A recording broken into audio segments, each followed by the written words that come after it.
اور اگر تم کو معلوم ہو کہ میاں بیوی میں ان بن ہے تو ایک منصف مرد کے خاندان میں سے اور ایک منصف عورت کے خاندان میں سے مقرر کرو۔ وہ اگر صلح کرا دینی چاہیں گے تو اللہ ان میں موافقت پیدا کر دے گا۔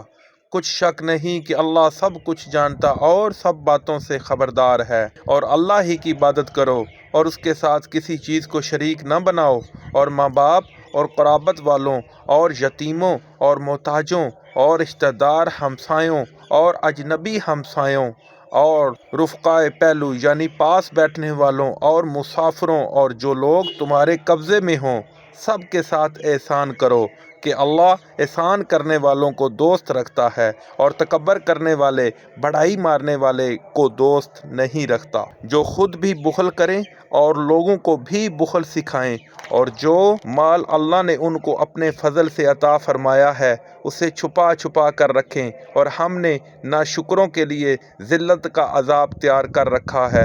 اور خرچ بھی کریں تو اللہ کے لیے نہیں بلکہ لوگوں کے دکھانے کو، اور ایمان نہ اللہ پر لائیں نہ روز آخرت پر۔ ایسے لوگوں کا ساتھی شیطان ہے، اور جس کا ساتھی شیطان ہوا تو کچھ شک نہیں کہ وہ برا ساتھی ہے۔ اور اگر یہ لوگ اللہ پر اور روز قیامت پر ایمان لاتے اور جو کچھ اللہ نے ان کو دیا تھا اس میں سے خرچ کرتے تو ان کا کیا نقصان ہوتا، اور اللہ ان کو خوب جانتا ہے۔ اللہ کسی کی ذرا بھی حق تلفی نہیں کرتا، اور اگر نیکی کی ہوگی تو اس کو دو چند کر دے گا اور اپنے ہاں سے اجر عظیم بخشے گا۔ بھلا اس دن کیا حال ہوگا جو ہم ہر امت میں سے احوال بتانے والے کو بلائیں گے اور تم کو ان لوگوں کا حال بتانے کو گواہ طلب کریں گے۔